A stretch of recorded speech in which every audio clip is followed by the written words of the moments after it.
Olá, hoje eu começo a me comunicar com vocês através de pequenos vídeos onde eu vou explicar a matéria das teleaulas, tentando tirar algumas dúvidas que ainda possam ter ficado, ok?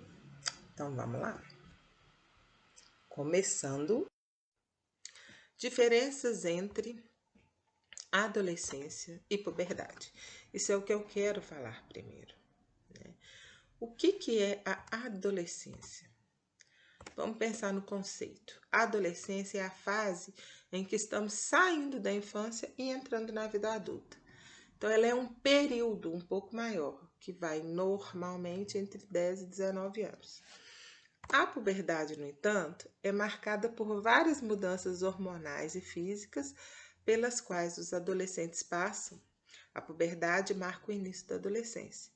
Então, a puberdade é um período, é um começo da adolescência.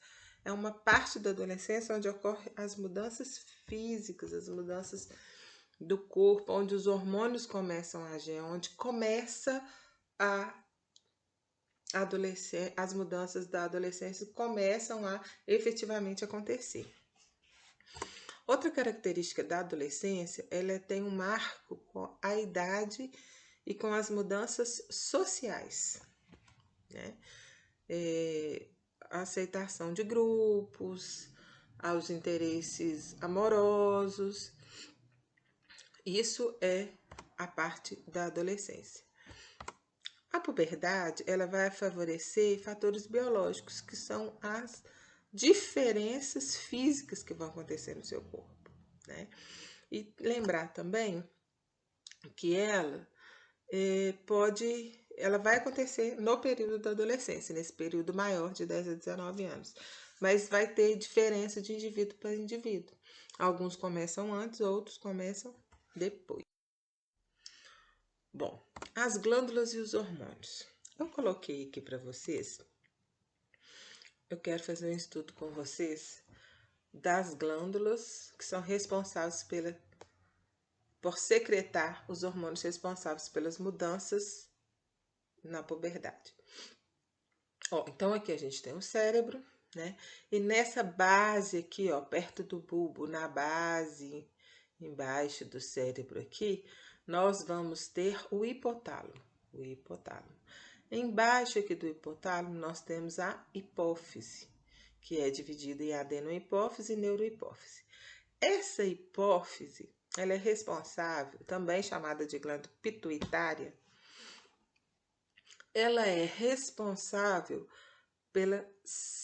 por secretar os hormônios para dar o sinal, né, de produção e liberação dos hormônios no sangue que vão dar início às atividades, às mudanças físicas da puberdade. Bom, então voltando aqui, a hipófise anterior, né, que é a adenohipófise.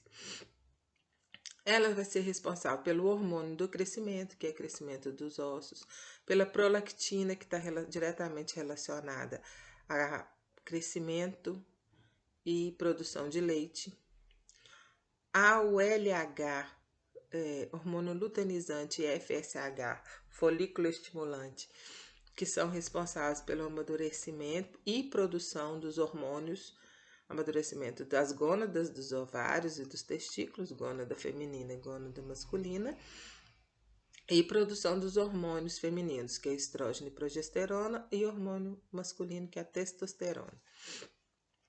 Além disso, ela também está diretamente ligada ao córtex adrenal e à glândula tireoide, né, que vai liberar os hormônios tiroidianos do metabolismo. A neurohipófise ou hipófise posterior está ligada na segregação de ADH, que é vasopressina, que é o hormônio dos rins, e a ocitocina. A ocitocina, ela é responsável pela contração muscular do útero durante o parto e durante a menstruação e pelo enrijecimento e contração das glândulas mamárias durante a amamentação. Bom, vamos pensar aqui nas diferenças das características sexuais primárias e das características sexuais secundárias.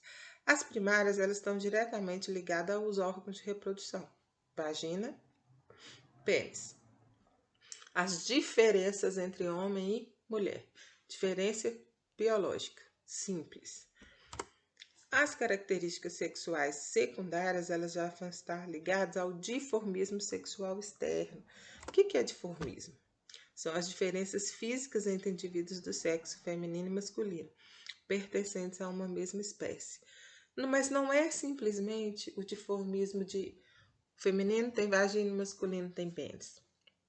Esse dimorfismo agora de características sexuais secundárias é de diferenças durante a puberdade. Tipo, a mulher tem cintura mais afinada, tem um quadril mais arredondado, o homem cresce pelos no rosto, ele fica com os ombros mais largos, músculos mais proeminentes, a força muscular é maior, tem crescimento do pomo de Adão, que é na região do pescoço próximo à tireoide. A mulher tem crescimento das mamas. Então, são esse dimorfismo que a gente fala, são características sexuais secundárias. Aqui eu usei a mesma gravura do PET para as diferenças corporais entre meninos e meninas, né? Aqui dos meninos, mudança na voz e aparecimento de pelos no rosto, o aparecimento de pelos no rosto, na região pubiana e axilar, tá? Também das meninas aparece pelo axilar e pelo pubiano. O corpo tende a ficar com as formas mais masculinas, o ombro mais largo. O ombro dos rapazes, dos meninos, fica mais largo, né? O peito fica mais largo. Tem um crescimento do esqueleto, nas meninas também tem um crescimento do esqueleto, só que tem pequenas diferenças do esqueleto masculino e do esqueleto feminino. O esqueleto masculino ele é mais robusto do que o crescimento do que o esqueleto feminino. Tem algumas diferenças também na região aqui, ó, dos quadris, do pubis, região, né? Porque da cintura pélvica, digamos assim. Porque as meninas elas têm que se preparar para gerar filhos e os homens não. Então tem pequenas diferenças no esqueleto. Desenvolvimento das características sexuais, como pelos pubianos e axilares, que eu já falei. Crescimento dos pés, mãos e músculos de forma mais rápida, isso vai acontecer tanto nos meninos quanto nas meninas. Aumento dos testículos nos meninos, aumento de ovário nas meninas. Nas meninas, além dos que eu já citei, ainda tem crescimento de mama, desenvolvimento e crescimento da glândula mamária e menarca, né? A primeira menstruação da menina e desenvolvimento dos ovários, né? Bom, nos meninos vai acontecer em média próximo dos 11 anos e nas meninas próximo aos 10. Tem a diferença de média aí de 1 ano mais ou menos. As meninas começam a se desenvolver primeiro. Mas não quer dizer que vai ser todo mundo nessa época. Como eu já falei, tem suas particularidades genéticas, cada um desenvolve, tem seu tempo de desenvolver. O que a gente tem que ficar de olho? Tem algumas sugestões de outros vídeos, de outros textos, né, para assistir, para enriquecer esse nosso conhecimento. Então, quando vocês tiverem um tempinho, clica lá, são textos, são vídeos pequenos, um texto de pesquisa bom, para ajudar vocês a responderem as questões e as dúvidas que ainda surgirem. Qualquer dúvida a partir daqui que surgir, vocês podem me procurar no nosso grupo de WhatsApp. Então, foi essa a atividade que a gente fez, ok? Bom, então, por hoje é só.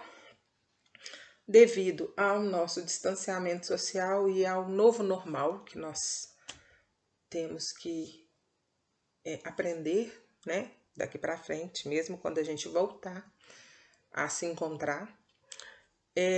Os nossos cumprimentos também têm que mudar. Isso de pegar muito na mão, de abraçar, de dar beijinhos também tem que mudar um pouco. Então vamos fazer como os japoneses, como os asiáticos. Namastê. Namastê é um cumprimento típico do sul da Ásia, que significa eu saúdo você. Na tradução do português, né, ou na tradução literal, curvo-me perante a ti, né? É uma das formas mais dignas e respeitosas de se cumprimentar. Namastê é uma palavra que vem do sânscrito. Então, mudando, e até a nossa próxima aula.